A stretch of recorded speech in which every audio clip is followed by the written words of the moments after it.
Hello students, आज हम आपके लिए एक नया टॉपिक बताने जा रहे हैं जिसका शीर्षक है भाषा। और ये भाषा का टॉपिक वैसे तो सभी क्लासों में है, लेकिन मुख्य रूप से ये सीनियर बोर्ड क्लास में 2 नंबर का पूछा जाता है। तो भाषा के बारे में आज हम जान लेते हैं कि जो ये भाषा शब्द है ये संस्कृत जो भाषा है उसकी भाष धातु से बना है, क्योंकि हमारी जो हिंदी की जननी है वो संस्कृति है। हिंदी के जितने भी उत्पत्ति हुई है वो सब संस्कृत से हुई है। उनमें से भाषा शब्द है, ये भाष धातु से बना है। तो भाष, तो यहाँ पर भाष का अर्थ होता है बोलना, या हम यूँ कह सकते हैं कि व्यक्त वाणी। व्यक्त वाणी, हम जो भी कुछ बोलते हैं या अपनी आवाज़ व्यक्त करते हैं वो हमारी भाषा कहलाती है। तो ये तो भाषा शब्द के बारे में अर्थ हो गया। भाषा शब्द भाष धातु से बना है, उसका अर्थ होता है बोलना या कह सकते हैं व्यक्त वाणी। अब परिभाषा की बात कर लेते हैं। परिभाषा विभिन्न प्रकार की आपको पढ़ने को मिलेगी। कोई तो कह देता है हम जो कुछ बोलते हैं वही भाषा है। वे सभी परिभाषाएँ जो भी आप सुनते हो बोलते हो वे सब सही हैं, लेकिन हमें तो अच्छे अंक लाने के लिए सटीक उत्तर देना होता है, और सटीक उत्तर के लिए हमें थोड़ा सा अभ्यास, थोड़ी सी मेहनत करनी पड़ती है। तो भाषा की ये परिभाषा बड़ी सटीक है। भाषा वह साधन है, साधन है भाषा, जिसके माध्यम से, और माध्यम भी है, माध्यम कहते हैं बीच का, हम जो कुछ बोलते हैं उसके बीच में कोई ना कोई तो है। तो इस प्रकार हमारा ये भाषा क्या है कि माध्यम है। भाषा वह साधन है जिसके माध्यम से मनुष्य बोलकर, लिखकर या संकेत कर परस्पर अपना विचार सरलता, निश्चितता तथा पूर्णता के साथ प्रकट करता है, उसे हम भाषा कहते हैं। इस परिभाषा में आपको कहीं भी कोई भी कमी नज़र नहीं आएगी, क्योंकि ये भाषा एक साधन है, और साधन है लेकिन एक माध्यम भी है। मनुष्य कोई भी हो वो अपने विचार 3 प्रकार से प्रकट करता है। कभी तो वो बोलता है, कभी जो पढ़े हैं लिखे हैं वो लिख देते हैं लिखकर, और कभी कभी संकेत करके परस्पर अपना विचार प्रकट करता है। और विचार प्रकट करने के लिए भी क्या करता है वो बड़ी सरलता से, बड़ी निश्चितता से और पूर्णता के साथ प्रकट करता है। वो हमारी भाषा कहलाती है। हम जो कुछ बोलते हैं उसमें सरलता, निश्चितता और पूर्णता होनी चाहिए। यदि हम कोई वाक्य कहना चाहते हैं उसमें पूर्णता नहीं है तो सामने वाला श्रोता है ना, वो हमारी बात को समझेगा नहीं तो भाषा नहीं कहला सकती। तो हम इस परिभाषा से देखते हैं कि हमारी जो भाषा है, भाषा उसकी जो मुख्य बातें हैं वे कौन कौन सी पाई गई हैं। पहली बात, भाषा वक्ता के विचार को श्रोता तक पहुंचाती है। वक्ता जो कुछ कहना चाहता है उसके मन के विचार हैं, उनको वो श्रोता तक पहुंचाता है। तो श्रोता तक पहुंचाने के लिए जो माध्यम है वो क्या है, हमारी भाषा है। अर्थात हम यूँ कह सकते हैं कि जो अपनी ये भाषा है, कोई भी जिसे बोलते हैं, वो विचार विनिमय का साधन है। इसका मतलब है हम अपने विचारों का आदान प्रदान करते हैं। कभी हम किसी की बात सुनते हैं तो कभी किसी को सुनाते हैं। तो विनिमय का साधन है हमारी भाषा। दूसरा, भाषा का प्रयोग समाज में ही होता है। अकेला व्यक्ति भाषा बोल तो लेता है लेकिन विनिमय नहीं कर सकता, उसको आदान प्रदान नहीं कर सकता। अकेले बैठे बैठे गुनगुना तो लेता है लेकिन विनिमय नहीं कर सकता। इसलिए भाषा है ना, वो केवल समाज उसका प्रयोग किया जाता है। और भाषा एक व्यवस्था है, उसके कुछ नियम होते हैं। भाषा के बोलने के कुछ नियम हैं, नियम के आधार पर ही हमारी भाषा बनती है, बिना नियम के आधार पर हमारी भाषा नहीं बनती है। तो अब तक जो ये बातें आपको बताई हैं, उनमें हमने ये पाया कि कोई भी व्यक्ति हो, कोई भी अपने विचारों को प्रकट करने के लिए या तो बोलता है, या लिखता है, या संकेत करता है। केवल 3 प्रकार से अपने विचारों को प्रकट कर सकता है वो। तो इसी परिभाषा के आधार पर हमारी जो भाषा है उसके 3 भेद किए गए हैं, जिनमें पहला भेद है लिखित भाषा।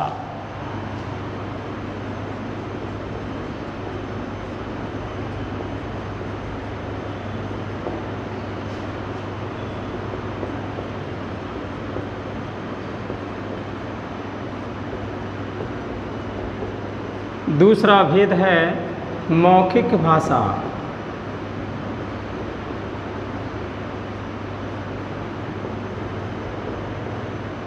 और तीसरा भेद है सांकेतिक भाषा।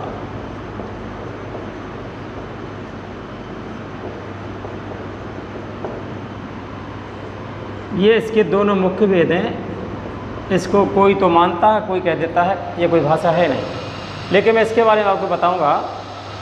कोई भी व्यक्ति जो साक्षर है वो अपने विचारों को लिख करके प्रकट करता है, वो हमारी लिखित भाषा कहलाती है।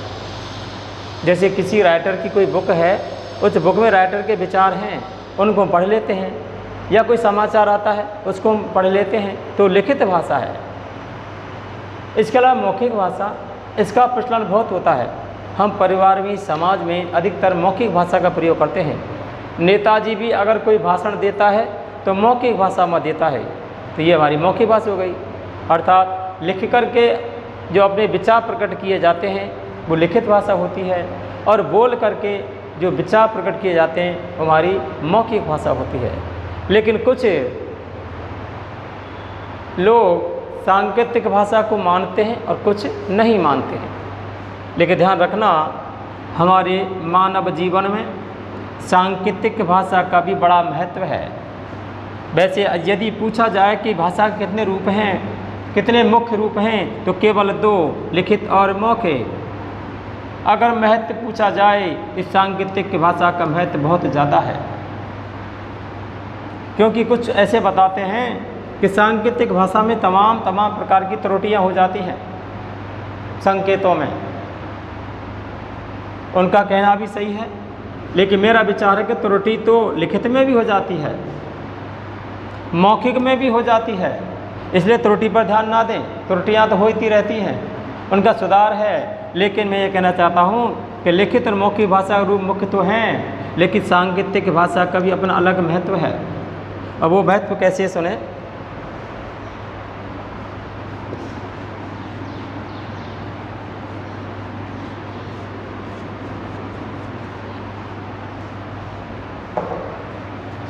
सांकेतिक भाषा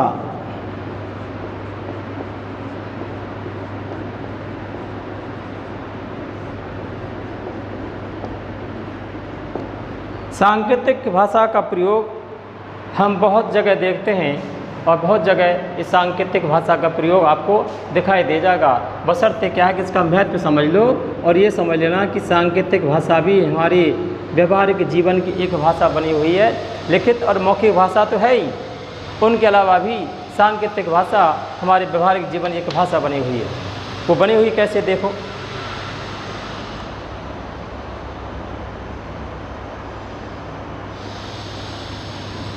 सांकेतिक भाषा को समझने से पहले हम सांकेतिक भाषा के जो रूप हैं उनका अध्ययन कर लेते हैं। रूप का अध्ययन कैसे कर, देखिए सांकेतिक भाषा का प्रयोग हम कैसे कैसे कर सकते हैं। एक प्रयोग हम करते हैं रंगों के माध्यम से।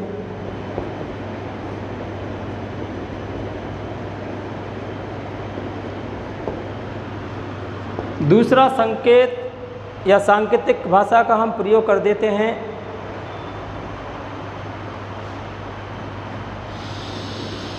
अस्पतालों में,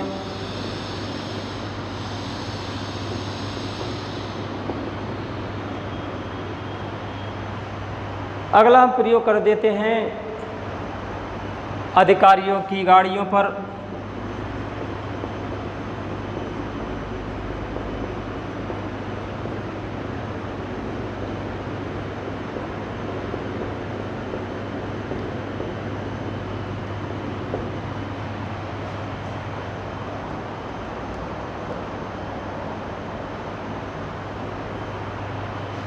सांकेतिक भाषा अगला रूप है ध्वनि संकेत के द्वारा।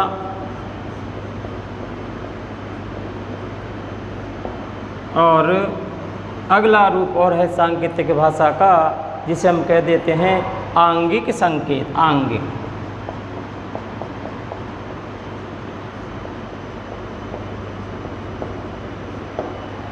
ये सब हमारे सांकेतिक भाषा के रूप हैं।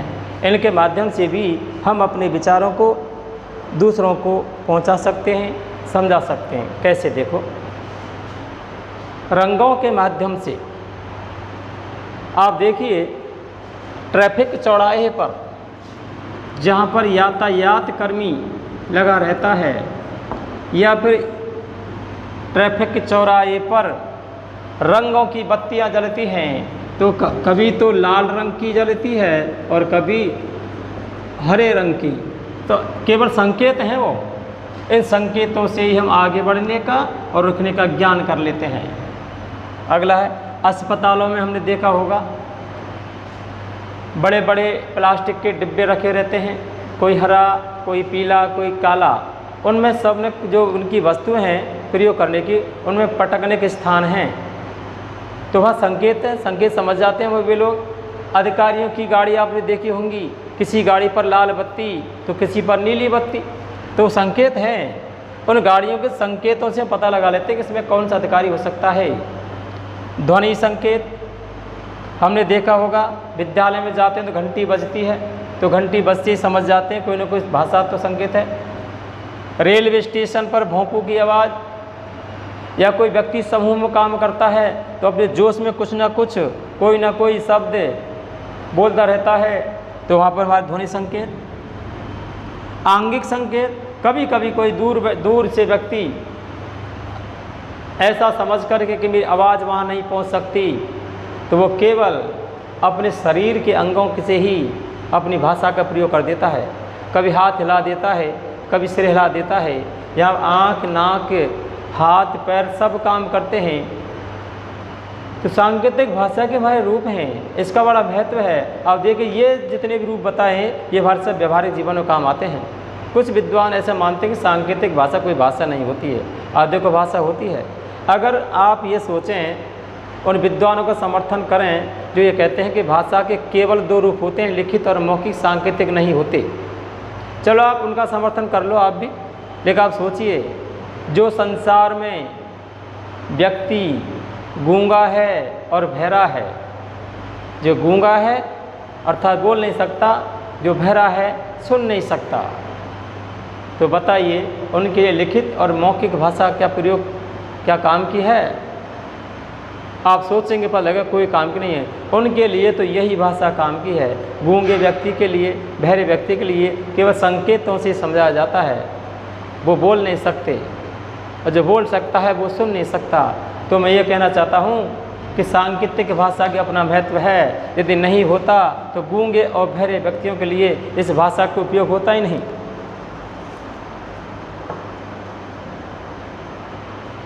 अगला सुनिए, हमने आपको परिभाषा में बताया कि भाषा एक विनिमय का माध्यम है, उसको व्यक्त करते हैं। जो भाषा व्यक्त करने का चाहे कोई भी तरीका हो, चाहे तो वो आंगिक हो, चाहे वाचिक हो, लिखित हो, चाहे मौखिक हो, कोई भी हो, चाहे सांकेतिक हो, लेकिन उसका भी अपना एक तरीका है। क्यों? माना कि हम कोई शब्द या शब्द समूह का प्रयोग कर रहे हैं, भाषा व्यक्त करना बता रहा हूँ मैं, कर रहे हैं, तो सुनिए, अगर हम अच्छे शब्दों का प्रयोग करेंगे, सरलता का, मधुर शब्दों का प्रयोग करेंगे या शब्द प्रयोग करेंगे, तो जो क्रोधी व्यक्ति है, जो क्रोधी व्यक्ति है ना, उसका जो क्रोध है वो शांत हो सकता है केवल सटीक और मधुर शब्दावली के द्वारा। अगर हमने इसका उल्टा कर दिया, हमने कठोर शब्दावली, समय नहीं देखा और अनाप, जिन्हें हम कहते हैं अनाप शनाप बोलते चले जा रहे हैं, जो कैसा भी शांत व्यक्ति क्यों ना हो, शांत हो चाहे गंभीर हो, उसे भी उत्तेजना आ सकती है। तो मेरा कहने का मतलब है कि भाषा को व्यक्त करने का भी तरीका होना चाहिए। तरीका यदि गलत हुआ तो समझ लेना क्रोधी का क्रोध बढ़ सकता है, अच्छा तरीका हुआ तो क्रोधी शांत हो सकता है।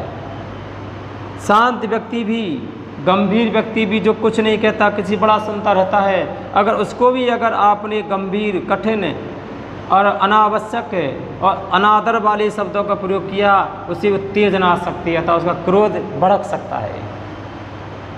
इसलिए भाषा को व्यक्त करने का भी एक तरीका होता है, क्योंकि लिख दिया कि व्यक्त वाणी को ही भाषा कहते हैं, व्यक्त वाणी को ही, अव्यक्त वाणी को भाषा नहीं कहते।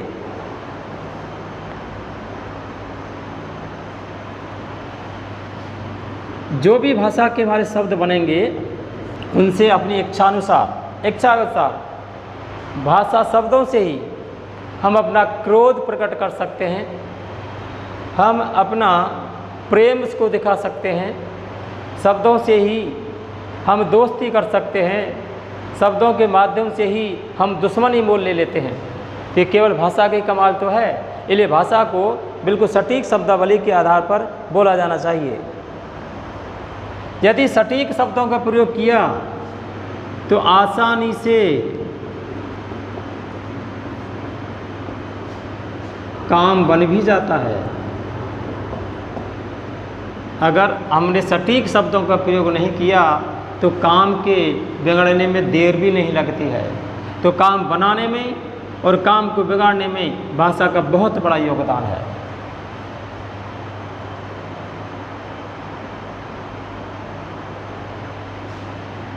किसी को प्रोत्साहित करना हो तो भी भाषा का प्रयोग किया जाता है, और किसी को हतोत्साहित करना हो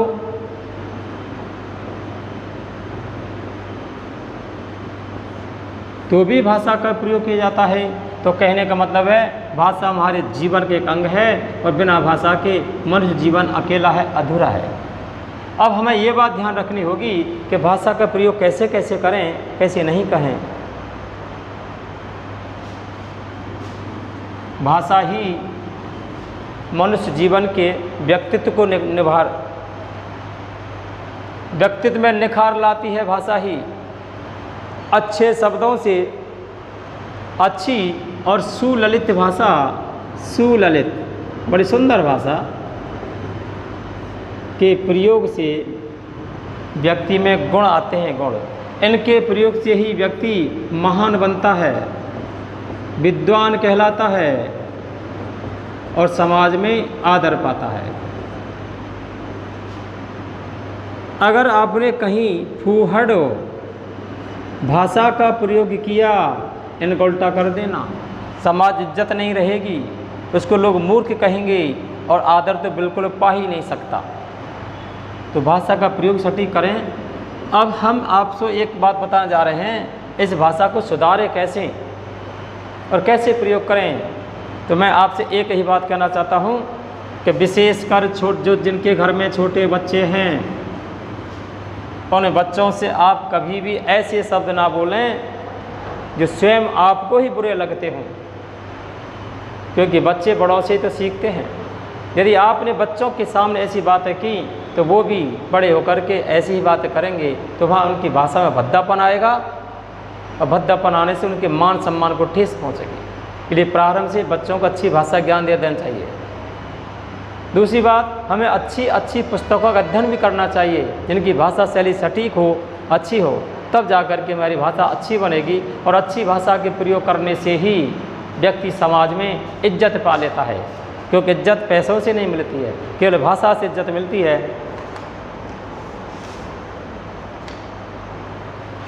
अब बात चल रही थी हमारी भाषा के भेदों की, तो हमने देखा कि पर अधिकतर हमारी भाषा में दो प्रकार के, एक तो लिखित भाषा और दूसरी होती है मौखिक भाषा।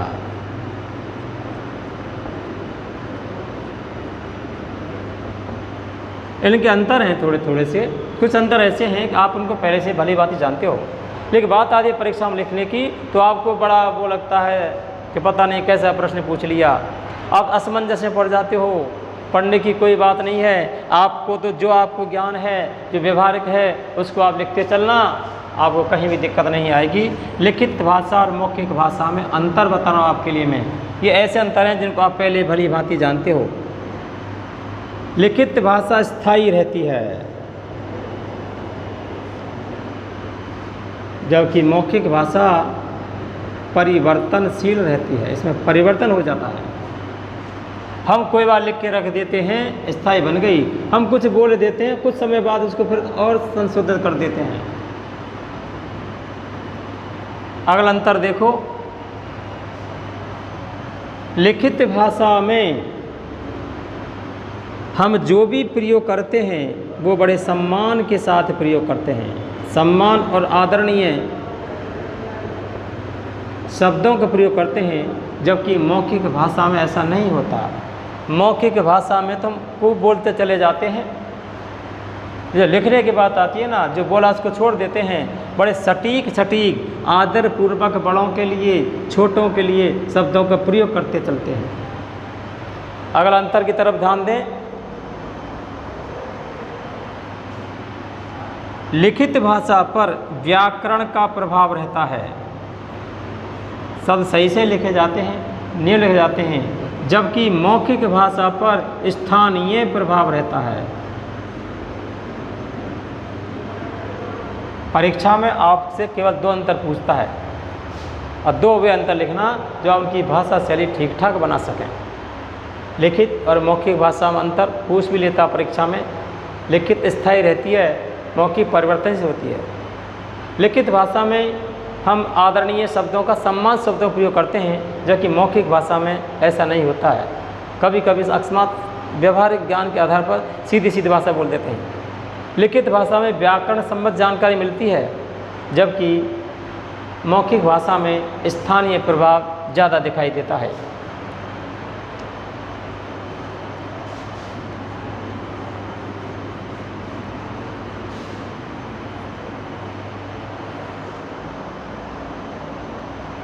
अब हम देखते हैं कि जो हमारी ये भाषा है, पूरी भाषा, इसके रूप कौन कौन से हैं।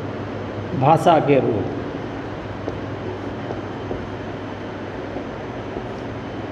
नंबर 1 मूल भाषा,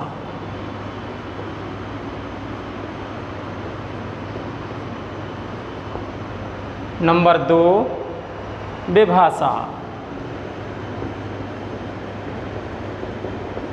नंबर 3 बोली और नंबर 4 उपबोली।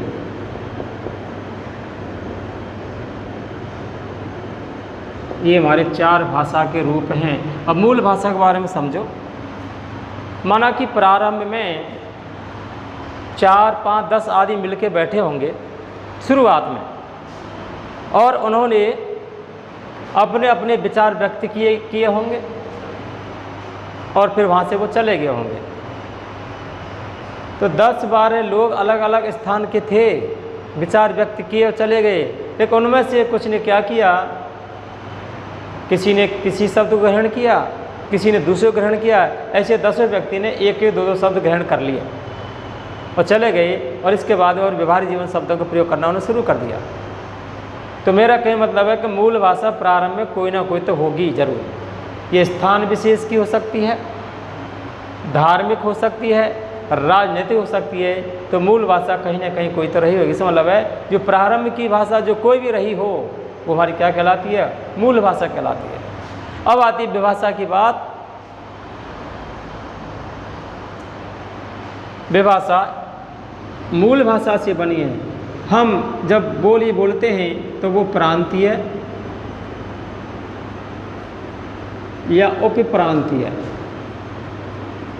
जिसे हम कहते हैं क्षेत्र विशेष में जो भाषा बोली जाती है वो क्या कहलाती है? विभाषा कहलाती है। आपको बता कि प्रत्येक स्थान पर कुछ शब्द ऐसे होते हैं जो अंतर आ जाता है, तो वे हमारी क्या बन जाती है? विभाषा बन जाते हैं। अब आती है बोली। बोली आप सब जानते हैं, जो हम कुछ बोलते हैं उसे क्या कहते हैं? बोली कहते हैं। ये भी बोली अपने अपने क्षेत्र में प्रसिद्ध है, दूर जा कर के ये बदल जाती है। एक स्थान दूसरे स्थान जाते हैं तुम्हारी बोली में अंतर कुछ ना कुछ आ ही जाता है। कहते हैं कि 8 कोस पे पानी बदले 12 कोस पे वाणी, तो पानी भी बदलता है और 10-12 कोस बाद अपनी वाणी भी बदल जाती, बोली बदल जाती है। अब उपबोली, उपबोली का मतलब है जो बोली है ना, बोली, उस बोली में भी स्थान क्षेत्र विशेष पर छोटे क्षेत्र में कुछ बोली में भी उनकी भी एक अपनी अलग बोली होती है, वो हमारी उपबोली कहलाती है। इस प्रकार हमारी जो भाषा है इसके ये 4 रूप हैं: मूल भाषा, विभाषा, बोली और उपबोली। अब हिंदी की बात कर लेते हैं। हिंदी में भी हमारी अनेक बोलियां हैं, अनेक बोली। अब बोली अलग अलग स्थानों पर अलग अलग प्रकार से बोली जाती हैं। उन बोलियों के बारे में मैं आपको बता देता हूँ कि हमारी हिंदी की बोली हैं और हिंदी की बोलियों को कितने भागों में बांटा गया है उसके बारे में आप ध्यान से देखना। हिंदी की बोलियाँ टॉपिक है हमारा, स्टार लगा देता हूँ, ठीक टॉपिक है, अब तक पढ़ा उसमें हिंदी की बोलियाँ।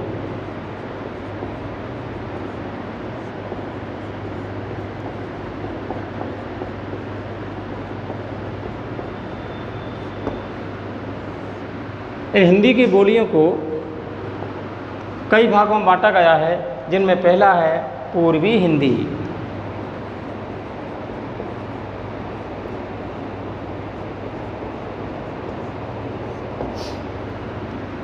नंबर 2 है पश्चिमी हिंदी।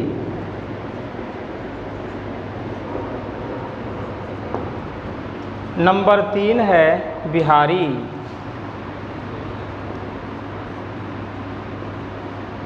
नंबर 4 पे लेते हैं राजस्थानी। और नंबर 5 पर हम ले लेते हैं पहाड़ी। इस प्रकार हमारी हिंदी की बोलियों को 5 भागों में बांटा गया है। इन 5 भागों की हमारी अलग अलग बोलियां हैं।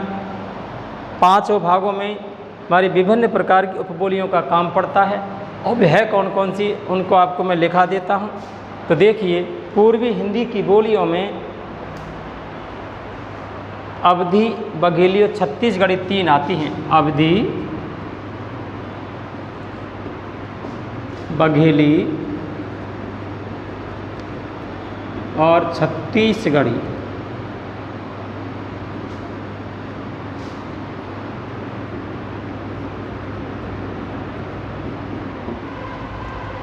पूर्वी हिंदी में अवधी, बघेली और छत्तीसगढ़ी।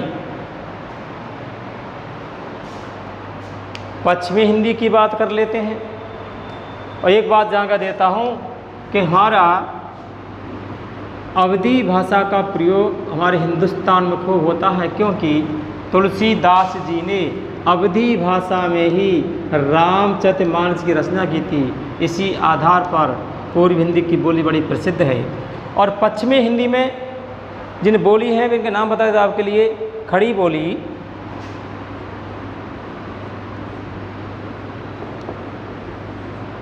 ब्रज, खड़ी बोली, ब्रज, बांगरू, बुंदेली और कन्नौजी।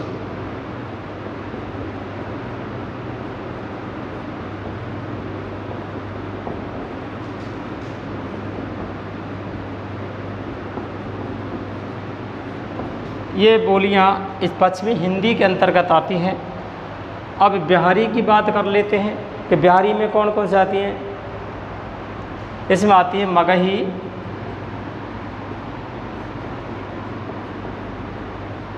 मैथिली और भोजपुरी।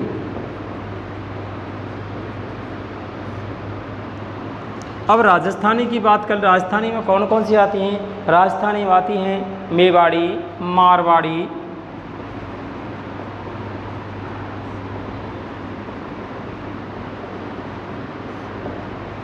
मेवाड़ी, मारवाड़ी, मेवाती और हाड़ौती।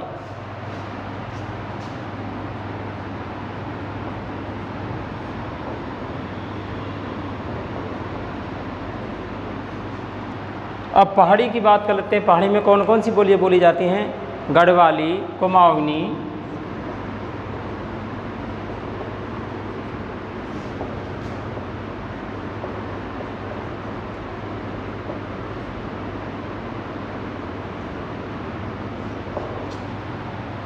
और एक और इसकी जिसे कहते हैं हम मंडियाली।